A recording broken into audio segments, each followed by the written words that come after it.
역대 최대인 556조 원 규모의 내년 예산안에 대한 국회 종합정책 질의가 이틀째 이어졌습니다. 800억 원이 넘는 내년 서울과 부산시장 선거 비용과 보궐선거가 성인지 학습 기회가 될 거라는 여성가족부 장관의 발언을 두고 논란이 벌어졌습니다. 추미애 법무부 장관이 윤석열 검찰총장의 정치적 발언은 용납이 안 되는 것이라고 비판했습니다. 추 장관은 국회 법사위에서 윤 총장을 겨냥해 정치적 중립을 훼손하는 발언을 계속하기 때문에 지휘 감독을 해야 한다고 말했습니다. 정치권이 미국 대선 결과가 한반도에 미칠 영향에 촉각을 곤두세우고 있습니다. 더불어민주당 의원들은 이달 중 미국을 방문해 당선자 측 인사들을 만날 예정이고 국민의힘은 미국의 대북 정책 변화 가능성을 거론하며 우리 정부의 대응을 주문했습니다. 대기자의 시선으로 분석해보는 정가 동향, 모교 정치클럽, 기자, 대기자. 오늘은 초접전 승부를 펼친 미 대선 결과에 대한 평가와 내년 4월 보궐선거를 앞두고 총력전에 나선 여야의 선거 준비 상황을 짚어봅니다.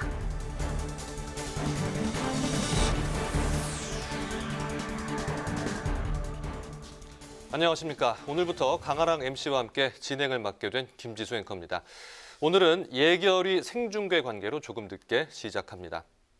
그럼 11월 5일 의정 종합뉴스 뉴스엔 시작합니다. 국회 예산결산특별위원회가 이틀째 556조 원 규모의 내년도 예산안 종합정책 질의를 이어갔습니다. 정부의 확장적 재정 기조를 둘러싼 여야의 공방이 계속됐고요. 내년 4월 서울, 부산시장 보궐선거 비용 838억 원도 논란이 됐습니다. 특히 성인지 집단 학습 기회가 될 것이라는 이정호 여성가족부 장관의 발언은 야당의 반발을 샀습니다. 장정현 기자가 보도합니다. 역대 최대 규모의 내년도 예산안을 바라보는 여야의 시선은 엇갈렸습니다. 여당은 코로나19 위기를 극복하고 신성장 동력을 확보하기 위해선 정부의 적극적인 재정 투입이 필요하다는 데 거듭 공감했습니다. 확장적 재정 기조는 세계 경제 추세라고도 강조했습니다. 미국이나 유럽이 확대 재정을 실시하는 이유가 어떤 걸까요? 이렇게 어려울 때는 재정 정책에 의해서 확장적 재정 정책에서 뒷받침해 준 것이 필요하다고 보고 국제적으로 공조가 이루어지고 있습니다. 그래서 야당은 한국판 뉴딜 사업의 60-70%가 기존 사업의 재탕으로 이루어졌다고 지적하고 재정 건전성에 대한 우려를 쏟아냈습니다. 적자국채를 대거 발행해야 된다는 점입니다. 2조 29조 4천억 가량 이 역대 가장 큰 폭으로 증가하는 추세거든요. 세입은 늘리고 또 불효불급한 지출에 대해서는 적절하게 통폐합을 하는 등 다양한 노력을 통해서 이제 그 국가 부채를 최소화하는 노력을 하였습니다. 838억 원에 달하는 내년 서울 부산시장 보궐선거 비용도 문제 삼았습니다. 이 과정에서 이정욱 여성가족부 장관의 답변은 야당의 반발을 불러왔습니다. 성인지 관점에서 이 838억 원의 선거 비용이 피해자들이나 여성에게 미칠 영향에 대해서 생각해 보신 적 있으십니까? 국민 전체가 성인지성에 대한 집단 학습을 할 수 있는 기회가 역으로 된다고도 생각을 하고 있습니다. 학습비라고 생각하시는 건가요? 838억 원이? 여당은 야당이 고 박원순 서울시장 사건을 정쟁으로 몰고 간다고 우려했고 이것을 정리당략화하고 정쟁으로 삼아서 사실 근본적인 대책을 마련하는데 방해수로 작용하고 있다고 저는 생각하는데 정성호 예결위원장도 예결위는 예산을 논의하는 자리라며 여야의 정쟁을 불러올 수 있는 발언을 자제해달라고 촉구했습니다. 국회 방송 장정현입니다. 윤석열 검찰총장이 지난 3일 검찰개혁의 목표는 살아있는 권력 수사라고 했는데 추미애 법무부 장관이 오늘 법사위에 출석해 윤 총장이 정치적 중립을 훼손했다고 비판했습니다. 강경화 외교부 장관은 미 대선과 관련해 모든 소통 채널을 가동하고 철저하게 준비하고 있다고 밝혔습니다. 김동길 기자입니다. 추미애 법무부 장관은 윤석열 검찰총장의 정치적 발언은 용납할 수 없다며 강하게 비판했습니다. 그러면서 윤 총장이 스스로 중립을 훼손하는 언행을 계속하기 때문에 지휘 감독을 꾸준히 해야 하는 것이라고 강조했습니다. 또 검찰이 조국 전 장관 수사 등을 통해 문재인 정권을 공격하고 정권 흔들기를 하고 있다고 말했습니다. 권력을 이용한 무슨 자녀의 학교 입학을 도움을 준 것도 아닌 것이고 그냥 그런 것을 권력형 비리라고 하기에는 너무 어처구니가 없는 상황이 아닐까 싶고요. 그래서 그런 것이 어떤 정권 흔들기 또는 정부 공격 아니면 여당은 추 장관을 옹호하면서 윤 총장 비판에 가세했고 야당은 추 장관이 살아있는 권력을 수사하지 못하게 막고 있다고 비판했습니다. 검찰의 개혁 대상은 멀리 갈 것도 5권까지 갈 것도 없이 얼마 전에 MB 재판 과정에서 드러난 것처럼 정권과 유착되고 있는 사실도 100억짜리 비자금도 덮고 말이죠. 이런 부분들을 혁파해야 된다는 거 아니겠습니까? 그래서 살아있는 권력 수사하는 사람들 검찰 다 인사로 자천시키고 조직 개편하고 범죄자하고 장관님하고 그 맞춰가지고 수사지휘권 3번씩 발동해서 검찰총장 손발 다 묶어 놓는데 외통위 회의에선 혼돈에 빠진 미국 대선 결과가 쟁점이 됐습니다. 여야는 당선이 유력한 민주당 조 바이든 후보 집권 이후 한미, 북미, 남북 관계의 변화 가능성에 대해 집중 질의했습니다. 탑다운 방식을 선호했던 트럼프 대통령과 달리 실무급 회담으로 시작하는 상향식 접근성을 지지해왔기 때문에 이렇게 되면 그동안 지난 몇 년 동안 진행되어 온 협상이 다시 원점으로 돌아가지 않는지. 우리 바이든 후보가 인권을 존중하는 후보인데 한국이 이렇게 서해에서 공무원이 총살당하고 소각을 당해도 UN 인권 결의에서 공동 제안국으로 계속 이렇게 빠지고 있는 나라를 동맹으로서 어떻게 존중을 해줄 수 있겠어요? 강경화 외교부 장관은 대선 결과를 확정하기엔 아직 섣부르다며 트럼프와 바이든 양쪽 모두 소통 채널이 가동되고 있다고 밝혔습니다. 미국 대선 TF를 만들어서 대선 동향 그리고 가능한 결과에 따라서 여러 가지 그 시나리오를 검토를 하고 있었습니다. 그래서 어떤 결과가 나오든 그 대비를 잘 하고 있다고 말씀드리고요. 행안위의 행정안전부 등에 대한 예산안 심사에서는 지역사랑 상품권의 효과가 크다는 여당의 주장과 인접지역 매출 감소를 초래해 효과가 없는 만큼 예산을 삭감해야 한다는 야당의 입장이 엇갈렸습니다. 국회 방송 김동길입니다. 미국 대통령 선거 개표가 막바지에 다다르면서 바이든 후보의 당선이 유력해지고 있습니다. 여야는 미국 대선 결과가 한반도에 미칠 영향을 예의주시하면서 국회 차원의 초당적 대응에 한 목소리를 냈습니다. 보도에 임채원 기자입니다. 여당은 미국의 어떤 행정부가 들어서더라도 한반도 평화 프로세스를 재가동하겠다는 의지를 내비쳤습니다. 이어 정기국회에서 판문점 선언 비준과 한반도 종전선언 촉구 결의안을 통과시키는 등 남북미 간의 대화 재개를 위한 여건을 만들어야 한다고 주장했습니다. 미국과의 의원 외교 강화 방침도 밝혔습니다. 국회도 미국 의회와의 대화와 협력 관계를 확보를 해야 할 필요가 있습니다. 최대한 빨리 미국 의회와 한반도 정책을 논의하는 의원 외교를 추진하겠다는 말씀을 드립니다. 야당은 정부가 다양한 시나리오를 바탕으로 치밀한 안보 전략을 세울 필요가 있다고 강조했습니다. 김종인 비상대책위원장은 바이든 후보가 당선되면 북한의 비핵화 관련 정책이 상당히 달라질 것이라고 전망했습니다. 그러면서 통상 문제를 비롯한 정부의 대외 정책 수립에 국익 관점에서 적극 협력하겠다고 밝혔습니다. 정파적인 이익이 아니라 국익을 국대화하는 데 초점을 맞춰서 우리 당도 국익 실현을 초당적으로 대처할 준비가 되어 있다는 것을 다시 한번 말씀드립니다. 미국의 새로운 행정부 출범에 맞춰 국회 차원의 미국 방문도 추진되고 있습니다.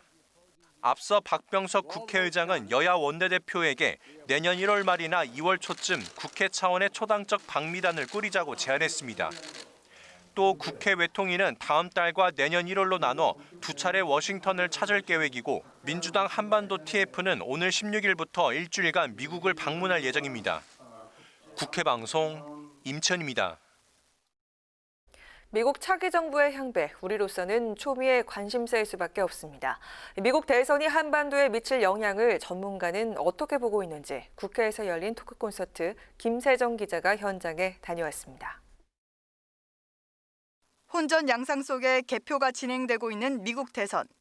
결과에 따라 향후 한반도 정세에 미칠 영향에도 관심이 쏠릴 수밖에 없습니다. 북한 비핵화, 주한미군 방위비, 대중국 관계 등 한반도 관련 난제들이 쌓여 있는데 누가 당선되느냐에 따라 상당한 변화가 불가피해 보입니다. 초박빙속 조 바이든 후보가 우세한 가운데 최대 쟁점인 북한 비핵화 문제에 대한 우려가 나왔습니다. 조 바이든 정부가 등장했을 경우에 한반도 정책은 어떻게 되겠느냐. 우리가 알고 있는 북핵 문제가 됐든 우리가 또 추진하고 있는 한반도 평화 체제가 됐든 여러 전문가는 조 바이든 후보가 당선될 경우 김정은 북한 국무위원장을 직접 만났던 트럼프 대통령과 달리 실무 협의 후 정상 간 합의가 이뤄지는 전통 외교를 펼칠 것이라고 예측했습니다. 조 바이든 후보는 대선 전 토론회에서 김정은 위원장을 폭력배에 비유하며 적대감을 드러내기도 했는데 북한의 비핵화 의지를 사전에 가늠해 계획적인 대북 정책을 추구할 것이라는 주장입니다. 이 도덕적으로 그 법을 어긴 북한은 잘못됐다라고 하는 그 관념이 굉장히 강합니다. 그러다 보니까는 실제로 이렇게 문제를 아주 냉철하게 분석을 하고 주고받기식 협상을 통해서 타결하려고 하는 의지가 약할 수가 있습니다. 전문가는 대북 정책에 있어 우리 정부의 역할도 중요하다며 미국과의 적극적인 정책 조율에 나설 것을 제안했습니다. 미국이 지금 그런 선 비핵화 후 보상식으로 지난 몇십 년 동안 20여 년 동안 압박을 해왔는데 안 되고 있지 않느냐. 이런 거는 이렇게 고쳐나가야 된다라고 설득을 하는 것이 우리의 몫입니다. 조 바이든 후보가 대통령이 되면 타결이 지연되고 있는 한미 방위비 분담금 조율은 유동적일 것으로 내다봤습니다. 미국의 대중국 정책에 대해선 두 후보 모두 자국 우선주의 원칙을 견지하는 만큼 대중 견제 강화 방침을 고수할 것으로 전망했습니다. 국회 방송 김세정입니다.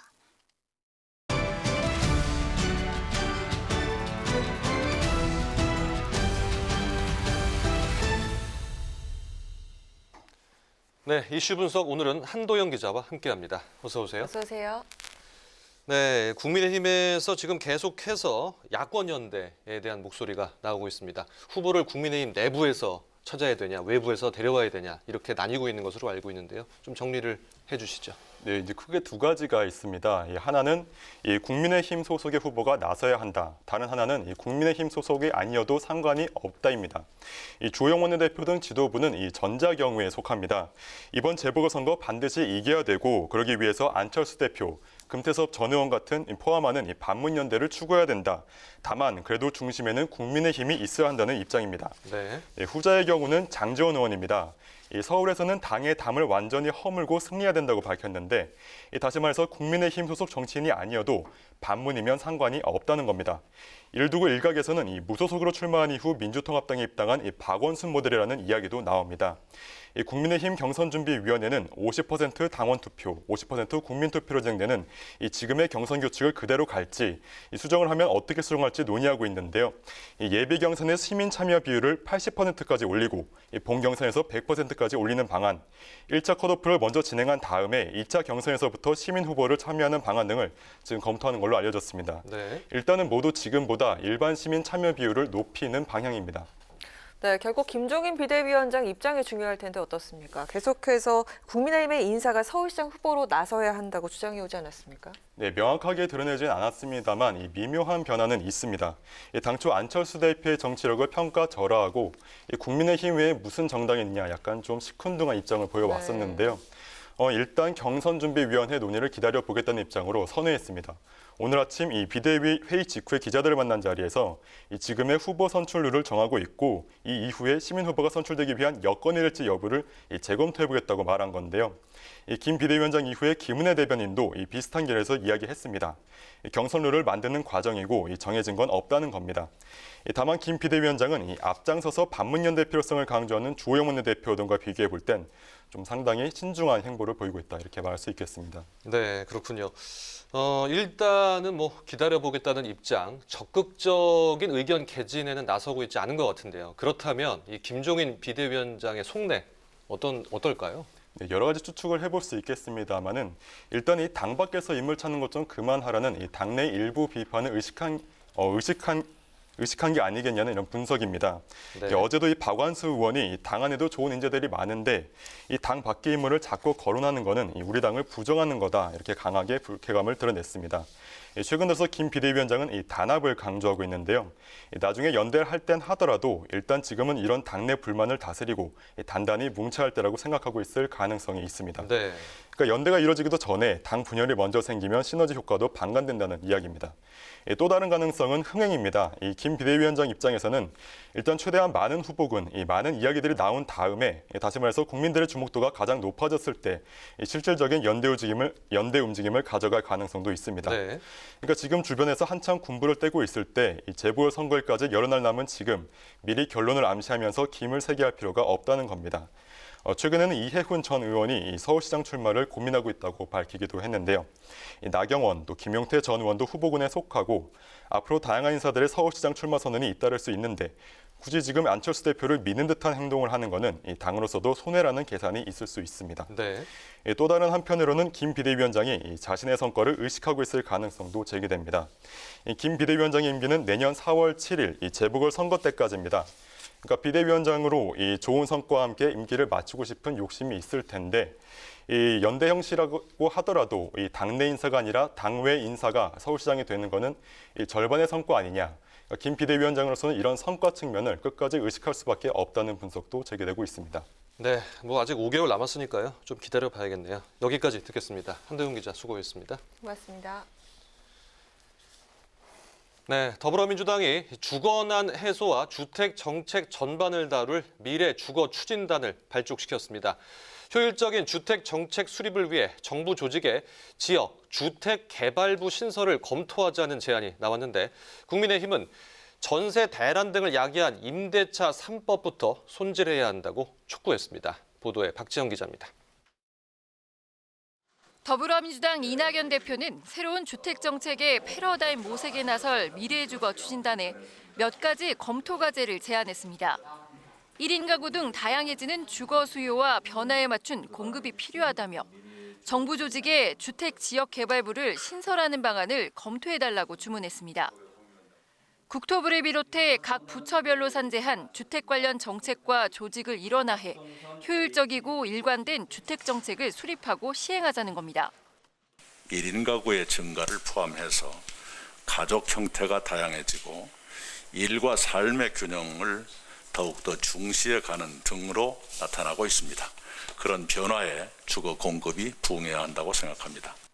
이 대표는 또 한국토지주택공사와 서울주택도시공사가 수도권 주택 매물 구입을 확대하는 방안, 민간 사업자를 통한 임대사업 활성화 등도 제시했습니다.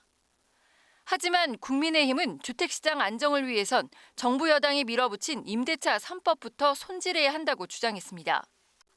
김종인 비상대책위원장은 전세값 폭등과 전세 대란의 주요 원인이 임대차 3법이라고 지적했습니다. 여기에 정부 여당이 추진하는 공시지가 인상 등으로 세금 부담이 커지면 전세는 사라지고 월세가 오르는 현상이 더 확산될 것이라고 우려했습니다. 진정으로 서민 주거 생활 보호를 위한다면 정부 여당은 임대차법의 재개정하여 잘못된 단초를 처음부터 바로 잡아야 될 것을 촉구합니다. 이와 함께 김 위원장은 비대위 산하에 구성된 약자동행위원회에도 주거 취약계층을 위한 현실적인 방안을 마련해달라고 주문했습니다. 여야가 주택시장 안정을 위한 실효성 있는 대책을 정기국회 내에 마련할 수 있을지 주목됩니다. 국회방송 박지영입니다. 국민의힘은 공석인 당협위원장 선임을 위해 조직 강화 특별위원회를 구성했습니다. 내년 서울시장 보궐선거를 앞두고 있는 서울 지역에만 종로구를 비롯해 6곳의 당협위원장이 자진 사퇴나 사고로 공석인 상황이라 시급히 조직 정비에 나서겠다는 계획입니다. 또 부천과 고양, 시흥 등 경기 지역 6개의 사고 당협에 대해서도 조직 정비에 나섭니다. 더불어민주당과 열린민주당은 공동 주최한 토론회에서 검찰과 언론 관계에 대한 비판과 함께 개혁 필요성을 강조했습니다. 토론회에 참석한 민주당 황운하 의원은 잘못된 검찰권 행사는 일부 보수 언론의 왜곡 보도와 맞물려 증폭됐다며 검찰과 언론의 뒷거래를 근절해야 한다고 주장했습니다.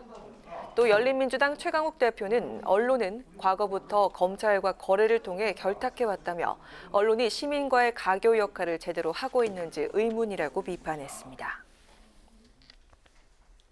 공무원과 교원의 정치 참여를 보장해달라는 국회 국민동의 청원이 10만 명의 동의를 받아 행정안전위원회에 회부됐습니다. 공무원과 교원 정치기본권 보장법의 개정에 대한 청원은 정당법과 공직선거법 등에 명시된 공무원의 정치참여 제한 규정을 삭제하는 내용입니다. 청원인은 공무원과 교원도 국민의 한 사람으로서 온전하게 정치적 기본권을 향유할 수 있어야 한다며 청원의 취지를 설명했습니다.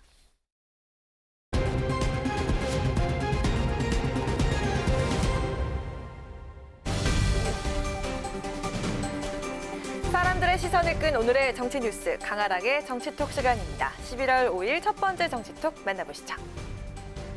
추미애 법무부 장관과 윤석열 검찰총장의 갈등이 연일 심화되고 있는 가운데 오늘 국회 법사위 전체 회의에서는 추 장관과 국민의힘 윤한홍 의원이 신경전을 벌이는 상황이 있었다고 합니다. 윤 의원의 지적에 추 장관이 우회적으로 반박하는 발언을 한 건데요. 어떤 내용일까요? 어제 정세균 총리가 왜 그렇게 말했는지 한번 되새겨보세요. 장관님, 네. 오죽하면 어제 총리께서 국회에 나와서 이렇게 답변했습니다. 고위공직자는 절제하고 성찰하는 자세가 필요하다. 네, 주어가 빠졌네요. 그런데. 오늘 법사위에 출석한 추미애 법무부 장관은 어제 정세균 총리의 발언을 되새겨보라는 국민의힘 윤한홍 의원의 지적에 네 하면서도 그런데 주어가 빠져있다 이렇게 응수했습니다. 윤 의원은 어제 국회 예결위에 출석한 정세균 국무총리가 추미애 장관과 윤석열 검찰총장의 잇단 충돌에 대해 고위공직자라면 절제하고 성찰하는 자세가 무엇보다 요구된다고 언급한 내용을 거론한 건데요. 주어가 빠졌다는 추 장관의 발언은 정 총리의 지적이 윤석열 검찰총장에 대한 것이기도 하다는 취지로 해석됩니다. 이에 윤 의원이 아들 사건 때도 정세균 총리가 국민들에게 민망하다고 했다고 언급하자 추 장관은 그래서 의원들이 검찰의 고발에 원도 끝도 없는 수사를 해서 무혐의가 됐는데 이를 재론하면 장관 모욕 주기를 계속하는 것이라며 그만하라고 맞받았습니다. 또 윤 총장을 겨냥해서는 스스로 중립을 훼손하는 언행을 지속하기 때문에 제가 지휘 감독을 하는 것이라며 검찰총장의 정치적 발언과 언행으로 국민 절반의 신뢰를 잃는 것은 용납이 안 된다고 강조했습니다. 정세균 총리는 어제 앞으로도 불필요한 논란이 계속되면 총리로서의 역할을 마다하지 않을 것이라고 밝혔는데요. 주어는 빠졌지만 양쪽 모두를 향한 이런 경고성 메시지가 과연 추 장관과 윤 총장의 갈등을 잠재울 수 있을까요? 이어서 오늘의 두 번째 정치톡입니다. 혼전에 혼전을 거듭하고 있는 미 대선 초박빙 승부 속에 민주당 바이든 후보의 승리가 유력해지자 트럼프 대통령이 우편 투표에 대한 의혹을 제기하며 소송전에 돌입했습니다. 이 같은 미국의 상황을 지켜보며 트럼프 대통령에게 미리 경고했었다 이렇게 주장하는 사람이 있습니다. 바로 우리 정치권의 말이죠. 4.15 총선을 부정선거라고 주장해온 민경욱 전 미래통합당 의원이 미국 대선에 대해서도 부정선거 의혹을 제기했습니다. 민 전 의원은 오늘 새벽 자신의 트위터에 트럼프 대통령의 게시물을 공유하며 다음은 미국이 될 거라 내가 경고했었다 이렇게 주장을 했는데요. 민 전 의원이 공유한 트럼프의 게시물은 우편투표 부정 의혹을 제기한 내용이었습니다. 민 전 의원은 바이든이 14만 표를 미시간에서 얻을 때 트럼프는 한 표도 얻지 못했다며 미 대선의 부정선거 가능성을 강하게 제기했습니다. 또 자신의 페이스북을 통해서도 트럼프는 이제야 뭐가 이상해도 한참 이상하다고 느낄 것이라며 대한민국의 4.15 부정선거도 단지 의혹이나 음모론 또는 주장이 아니라고 재차 주장했는데요. 지난 4월 총선 당시 인천 연수구 을에 출마한 민 전 의원은 더불어민주당 후보에 밀려 낙선한 이후 연일 선관위의 부정선거 의혹을 제기하고 있습니다. 추석 연휴에는 미국을 직접 찾아 백악관과 미 의회 앞에서 4.15 총선은 부정선거라는 피켓 시위를 벌이기도 했는데요. 당시 그는 부정선거 배후에 중국이 있다며 미국 정부와 국민을 향해 조심하지 않으면 그대들이 다음번 희생양이 될 것이라고 주장했습니다. 사.15 총선 관련 소송을 진행 중인 민전위원 측은 최근 부정선거 의혹을 밝혀줄 전자개표기를 확보했다. 이렇게 언급하면서 선거 결과에 계속 불복할 뜻을 밝혔습니다. 미 대선에서 패색이 짙어진 트럼프 대통령의 소송전은 과연 언제까지 계속될까요? 지금까지 강하락의 정치톡이었습니다.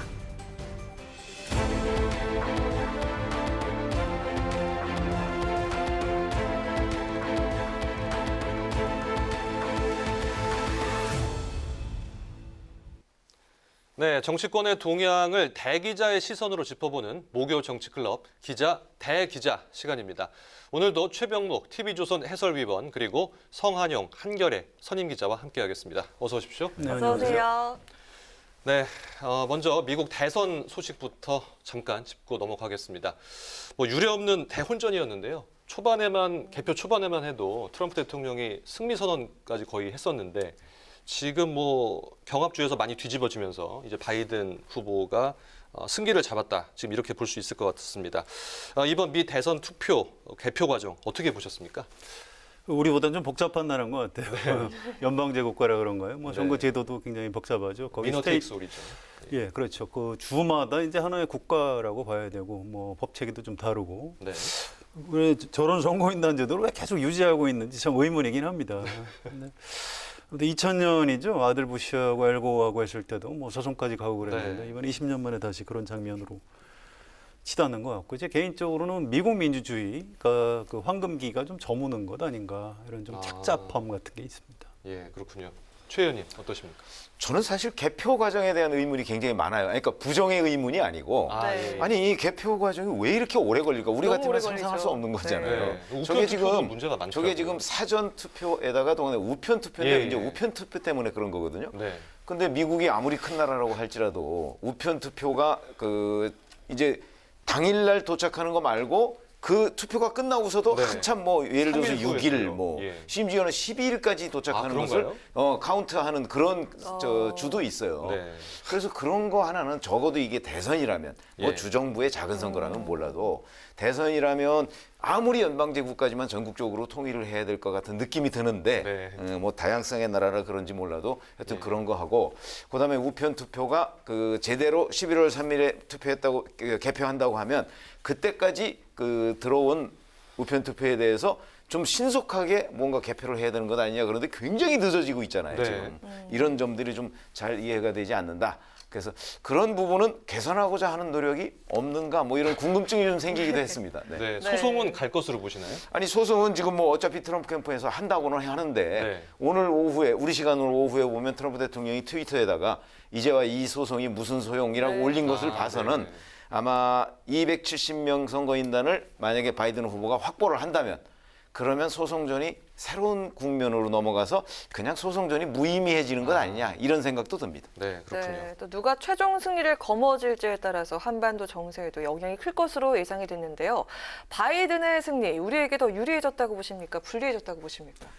별 차이 없습니다. 좀 냉정하게 봐야 되는데요. 물론 미국이 중요하긴 한데 트럼프 때도 이제 김정은 위원장하고 정상회담까지 했지만 거기 네오콘들이 방해했잖아요. 결국 북한 비핵화 실패하고 북한에 대한 제재도 완화하지 못하고 쉽지가 않은 겁니다.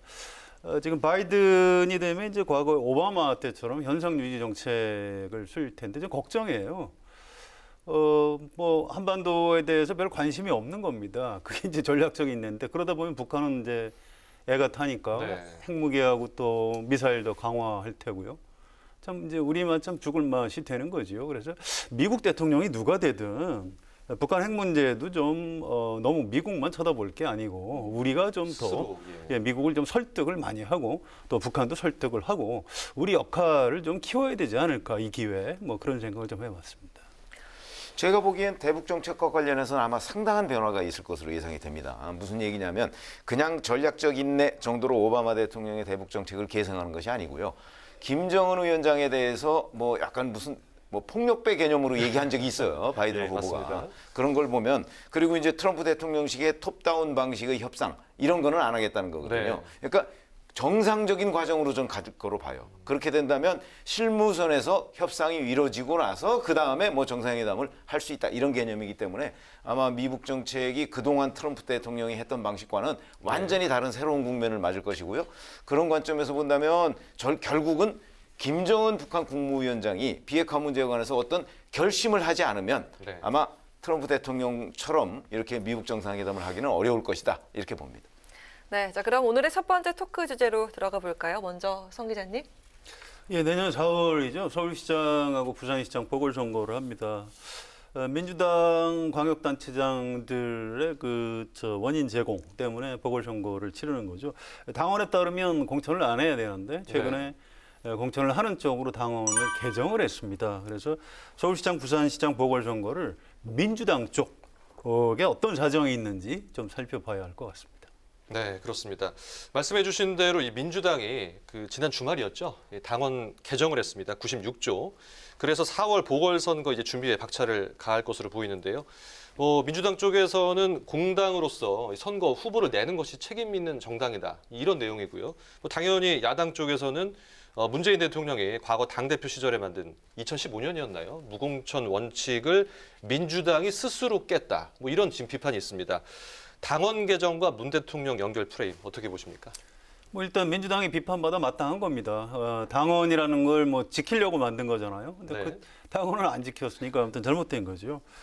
그런 부담 모르지 않으면서도 당원을 개정을 했다는 얘기는 그런 비판을 받겠다 이런 각오가 서 있기 때문에 당원들이 또 거기 주요 의결기구에서 그런 선택을 한 걸로 봐야죠. 다만 물론 문재인 대통령도 정치적인 책임이 있죠. 그런데 우리가 이런 걸 좀 잘 보셔야 돼요. 과거에 대통령이 여당 총재를 겸임할 때는 여당에 일어나는 일도 다 대통령이 책임을 져야 했습니다. 인사권도 가지고 있었고. 근데 지금은 좀 달라요. 대통령이 여당 총재는 아닙니다. 그래서 과거의 대표 시절에 당원을 만들었지만 지금 그를 민주당 지도부하고 당원들이 당원까지 고쳐서 이렇게 하겠다고 그러는데 별로 할 말이 없을 겁니다. 좀 미안하기는 해도 지금 당원들이 그렇게 선택을 하겠다는데 방법이 없죠. 대통령이 그렇게 하면 안 된다고 반대를 하는 것도 좀 이상한 거고요. 이 당이 이제 문재인 대통령 사회물이 아니죠. 그래서 그런 측면. 그래서 이제 그 대통령의 여당이 이제 그런 비판을 좀 이제 어쨌든 정치적인 비판을 감수할 수밖에 없는 그런 상황. 이기 때문에 또 야당은 또 비판할 만하고요.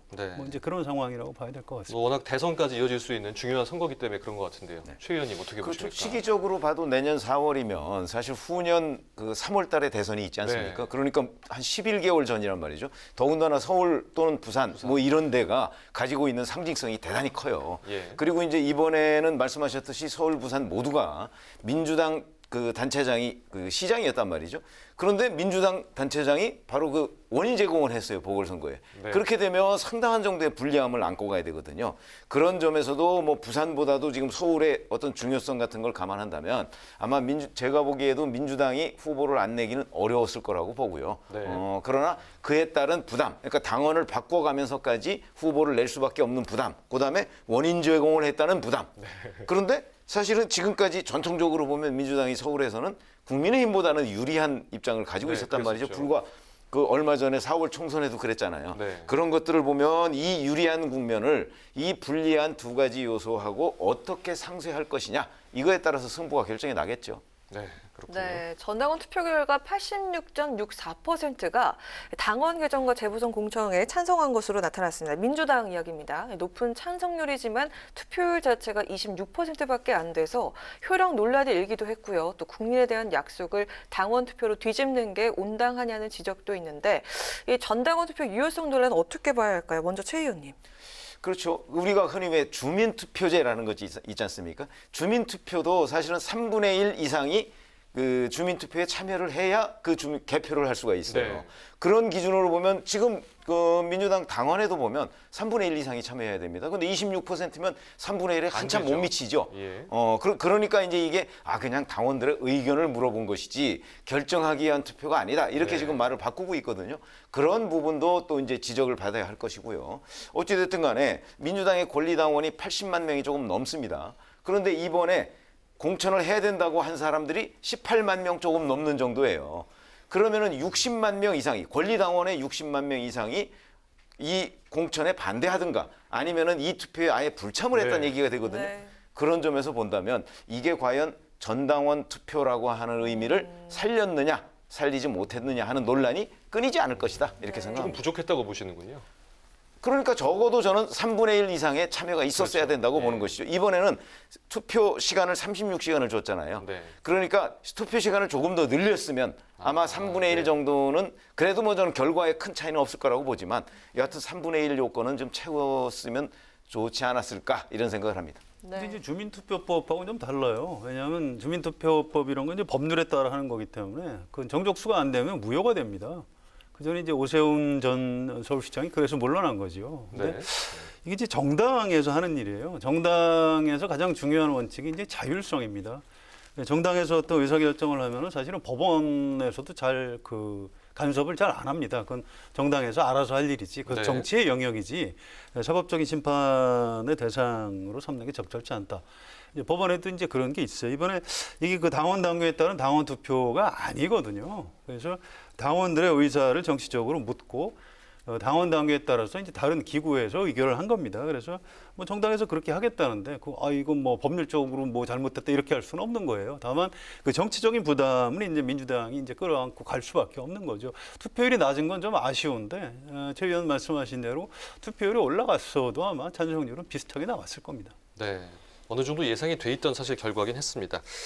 어쨌든 이제 투표는 했으니까요. 결과가 나왔고 이제 후보를 이제 누구를 세울까가 중요할 텐데요. 뭐 성비위 문제로 지금 선거가 지금 이루어지는 거 아닙니까? 그래서 여권에서 그 여성 후보들도 지금 하마평에 오르고 있고요. 추미애 법무부 장관, 뭐 박영선 장관 이렇게 오르고 있는데 그 보궐선거 어떻게 나올까요? 어떻습니까? 일단 판세부터 간단히 얘기를 하면은요. 이게 이렇게 보셔야 됩니다. 최근에 이제 여론조사 정당 지지도를 보면 여당이 여전히 높아요. 그런데 서울만 보면 야당이 여당보다 높은 여론조사가 간간히 지금 나오고 있습니다. 그래서 서울시장 선거 국민의힘에서 충분히 해볼 만하다 이렇게 보는 게 맞는 것 같고요. 지금 민주당에서 뭐 남자냐 여자냐 이게 중요한 게 아니고요. 누가 나와야 이길 수 있는가에 따라서 아마 후보를 결정을 할 겁니다. 이게 이제 당내 경선을 하게 돼 있는데요. 지금 민주당의 그 공천권을 가진 민주당의 주인은 권리당원입니다. 이분들이 뭐 친문재인 성향이다 해서 뭐 어떤 특정 후보를 뭐 지지할 것이다 그렇게들 보시는 분들이 있는데 그렇지 않습니다. 이게 만만치 않은 선거이기 때문에 결국 본선 경쟁력이 어느 정도 강한 사람을 후보로 내세울 가능성이 높다고 보고요. 현재 당내에서는 이제 그 취재를 해보면 박영선 장관 또 우상호 의원, 박주민 의원 이 세 사람을 좀 뭐 이른바 3강 이렇게 얘기를 하고요. 추미애 장관은 지금 법무부 장관으로서 이제 검찰 개혁에 매진을 하고 있고 서울시장 후보로 나설 것이냐 나서지 않을 것이냐 나서지 않을 것이라고 보는 쪽이 좀 더 많더라고요. 물론 이제 본인이 어떻게 결심하는 건 좀 지켜봐야 알 수 있을 것 같습니다. 네. 최 의원님 어떠십니까? 그렇죠. 아니 지금 말씀하신 대로 아마 그런 분들이 이제 민주당의 서울시장 후보로 거론이 되고 있고요.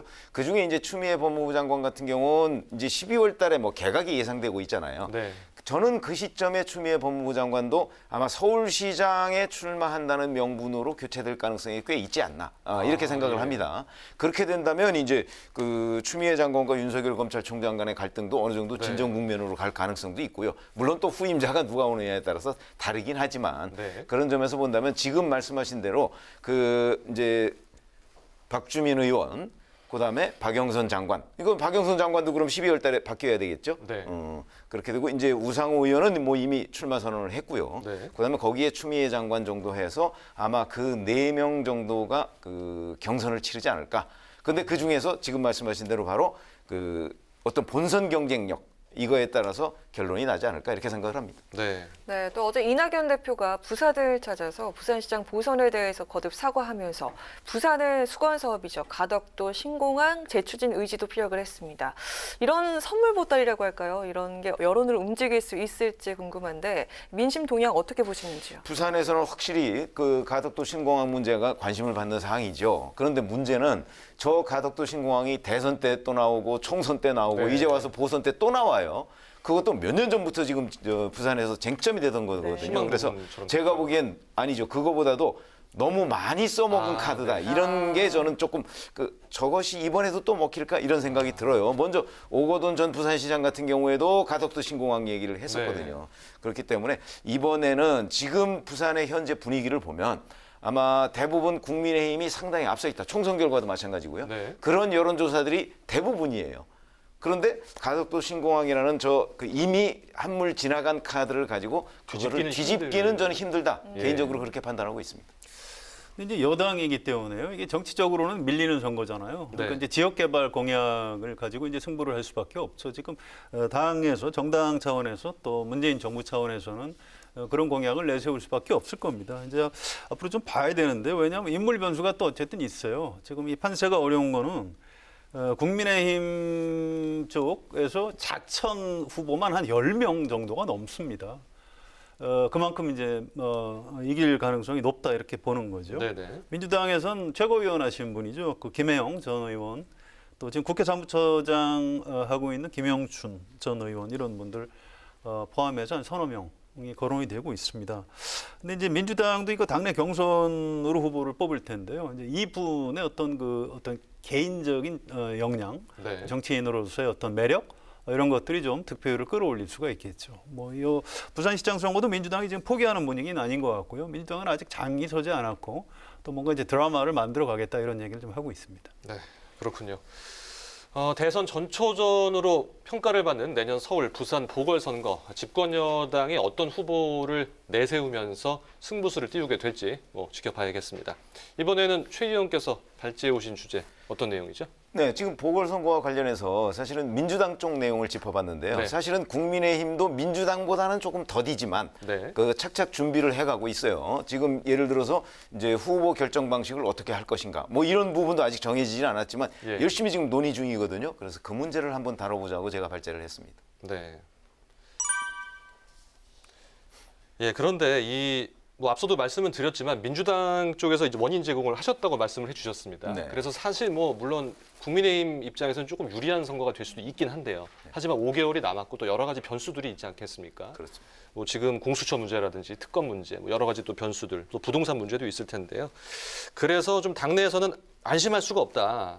야당이 좀 유리한 판세라고 어떻게 보십니까? 현재 사실 서울의 민심이 어느 쪽이 유리하냐 이런 부분은 서울만 딱 찍어서 여론조사한 건 없습니다. 그래서 이제 전국조사에서 서울 부분이 어떠냐 이렇게 들여다보고 있는데 이거 가지고서는 아직은 미흡하거든요. 아마 이제 5개월 남았으니까 조금 있으면 각 정당의 정책연구원이 있잖아요. 거기서 이제 서울 민심, 부산 민심을 별도로 아마 측정을 할 거예요. 제가 알기로는 아직 그런 조사는 없었던 것으로 알고 있는데 제가 그냥 피부로 느끼기에는 아직도 서울은 전통적으로 민주당이 강세 지역이었습니다. 아직도 아마 그런 전체적인 흐름은 뒤집어지진 않았을 거다 이렇게 생각은 하는데 그렇게 본다고 한다면 아까 말씀하신 대로 원인 제공을 민주당이 했고 그다음에 부동산 문제의 심각성을 가장 크게 느끼고 있는 게 바로 서울 시민들이거든요. 이런 점은 민주당에 대단히 불리한 요소예요. 그러나 전체적으로는 그동안에 민주당이 서울에서 유리한 국면이었기 때문에 요 상세 효과를 봐가면서 아마 국민의힘도 준비를 하지 않을까. 그래서 국민의힘 얘기가 외부의 시장 후보를 개방한다 이런 얘기가 지금 나오고 있는 거죠. 참신한 후보를 찾는 거겠죠. 그렇죠. 그러니까 국민의힘 후보만 고집하지 않겠다. 지금 이런 것이 대세로 잡아가고 있습니다. 국민의힘에 그런 고민이 있어요. 판세는 괜찮은 것 같은데 후보가 매력이 있어야 되는데 최근에 여론조사한 거 보면 오세훈 전 시장이 굉장히 높게 나옵니다. 이건 인지도가 높기 때문이고요. 다른 분들이 그렇게 뚜렷하게 부각되는 것 같지는 않아요. 지금 이혜훈 전 의원이 아주 적극적이고요. 윤희숙 의원, 초선이지만 자유 발언으로 인기를 좀 얻은 분. 이 나설 가능성이 있죠. 또 서울에서 지난 2018년에 유일하게 구청장에 당선된 조은희 서초구청장 이분이 사실은 서울시 부시장을 지냈어요. 그냥 구청장이 아닙니다. 꽤 경력이 있는 분이에요. 또 이제 현역 의원 중에서 이제 권영세, 박진, 나경원 전직 의원들이네요. 권영세 의원은 현역이고요. 박진 현역 의원이시고 나경원 의원은 전직이신데 이런 분들이 이제 거명은 되는데 이분들이 실제 나설지는 잘 모르겠어요. 이게 장이 섰기 때문에 이제 이름이 나오는 걸 본인들이 굉장히 좋아는 하시는데 실제로 경선이 벌어지면 후보 등록을 할지 이건 좀 지켜봐야 될 것 같고요. 네. 그다음에 이제 오늘 좀 발표한 게 있습니다. 선거인단을 이제 어떻게 구성할지 두고 봐야 되는데 일단 국민선거인단하고 이제 당원들, 그러니까 국민들 상대로 이제 뭐 여론조사도 하고 당원 투표도 하고 시민평가단. 이라는 걸 만들겠다고 오늘 오후에 발표한 게 있습니다. 예. 그래서 이 시민평가단에도 그럼 표결에 참여할 수 있는 투표권을 주는 건지 아니면 그냥 뭐 일종의 박수우대처럼 이제 분위기 메이커로만 하는 건지 이 부분은 아직 결정이 안 됐습니다. 예. 그래서 이런 이제 규칙이 결정되면은 좀 아까 말씀드린 이제 이런 후보 네. 이제 결심을 해서 이제 후보 등록하고 공식 선언 이런 것들을 시작을 하겠죠. 네. 네. 그렇지만 전체적인 흐름은 지금 정해진 것으로 제가 알고 있어요. 무슨 얘기냐면 지금까지는 민심과 당심을 50대 50으로 반영하는 게 그 국민의힘의 경선 규정이었거든요. 네. 그런데 이것을 이 중에서 민심을 전체적으로 70 내지 80% 심지어는 90%를 주장하는 사람도 있단 말이죠. 이런 것들이 당원들의 대세예요.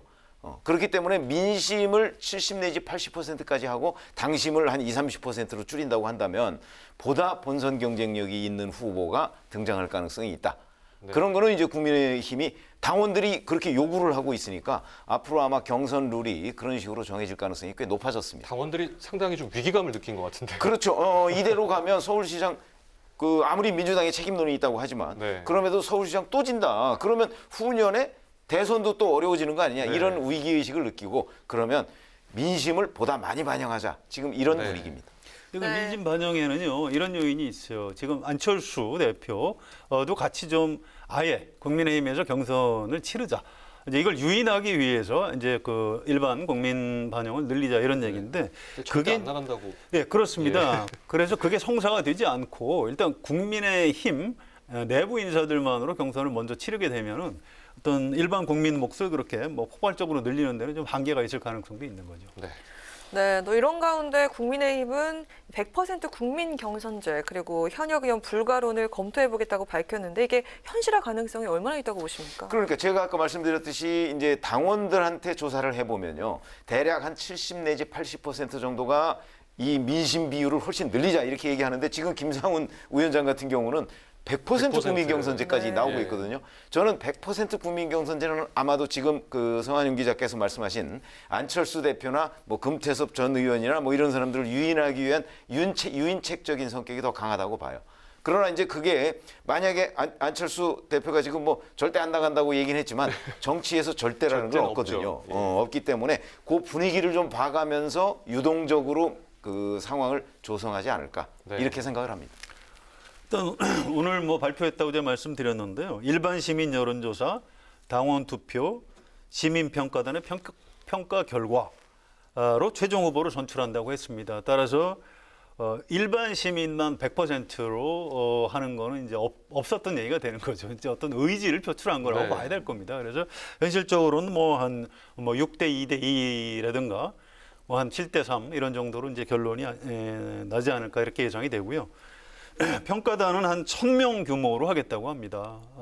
이분들이 주로 뭐 토론회, 합동 토론회 같은데 이제 들어가서 뭐 질문도 하게 되고 뭐 이런 역할을 좀 하게 되겠죠. 일종의 뭐 미스터 트롯 방식이라고 하나요? 이제 그런 역할을 이제 이런 평가단한테 좀 맡기는 그런 생각인 것 같습니다. 조금 전에 안철수 대표 말씀해 주셨는데 금태섭 전 의원도 얘기가 뭐 나오고 있긴 하거든요. 야권연대 가능성으로. 그렇습니다. 야권연대 가능성이 뭐 있다고 봐야죠. 뭐 정치에서 후보 단위로 해서 이길 수 있으면 연대하는 게 뭐 자연스러운 일이니까요. 그런데 이게 이제 어떻게 될지 모르겠어요. 일단 국민의힘에서 먼저 후보를 뽑고 나서 후보 단일화를 할지 아니면 그분들이 결심을 해서 아예 한꺼번에 어떤 서울시장 후보 경선을 범야권, 뭐 이렇게 이른바 반문재인 뭐 이런 경선을 하게 될지 좀 봐야 되는데, 자 안철수 대표나 금태섭 전 의원 본인이 나설까요? 저 그게 좀 의문이고요. 또 나선다고 해도 당내 경선을 이분들이 쉽지 않을 것 같은데. 일반 국민 여론조사에서 얼마나 뜰지 전 좀 의문이에요. 안철수 대표는 이제 어느 정도 대선 후보까지 했으니까 지금 지도가 나오는데, 아니 금태섭 전 의원이 얼마나 나오죠? 아직은 알 수가 없습니다. 그래서 이게 어느 정도 의미 있는 숫자가 나와야 네. 그런 경선도 이제 의미가 있는 거죠. 지금은 좀 섣부른 얘기 같습니다. 같은 의견이신가요? 어떻습니까? 그렇죠. 아니 제 같은 경우는 이제 안철수 대표의 경우 본인이 만약 결심을 한다면 아마 국민의힘 당원들로서는 충분히 그 어떤 협상의 여지가 있다고 봐요. 네. 본인이 결심만 한다면. 왜냐하면 지금 현재 국민의힘 내부의 그 어떤 조사나 분석 같은 걸 보면 그래도 경쟁력으로는 안철수 대표가 가장 있다. 이런 평가거든요.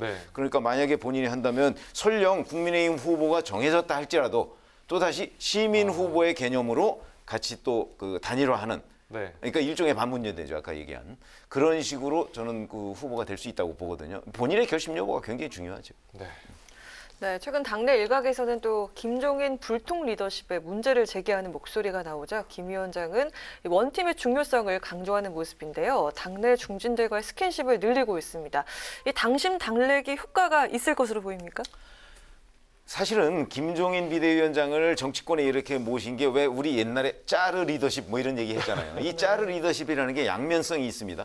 짜르 리더십이라는 게 뭐 옛날에 짜르라는 게 뭐 거의 황제 아닙니까? 그러다 보니까 이게 불통은 당연히 있고 일방적인 지시 뭐 이런 것으로 이제 우리가 상징되는 거 아니겠어요? 이제 그랬는데 그게 이제 비판적일 때는 또 저런 약점으로 지적이 되는 거예요. 그런 점에서 본다면 불가피한 측면이 있는데 본인도 이제 그걸 깨닫고 자꾸 소통을 늘리잖아요. 노력하고 있다. 그렇게 되면 제가 보기에는 김종인 비대위원장 외에 국민의힘에서 지금 여기까지 왔는데 다른 대안이 없거든요. 그런 점에서 본다면 저런 식으로 그냥 조금 불만이 있고 뭐 좀 만나서 좀 대화 좀 하고 그렇게 해서 내년 4월까지 갈 것이다 이렇게 봅니다. 짧게 정리해 주시죠. 예, 마찬가지입니다. 뭐 김정인 위원장 그런 사람인지 모르고 모셨나요? 다 알고 모신 거고 이제 그게 바로 장점이에요. 그래서 뭐 쫓아내고 망하든가 아니면 그냥 같이 가든가 그냥 같이 가면서 살 길을 모색할 걸로 예상이 됩니다. 네, 그럼 오늘 한 줄 논평을 한마디씩 듣고 마무리하도록 하겠습니다. 먼저 최 의원님.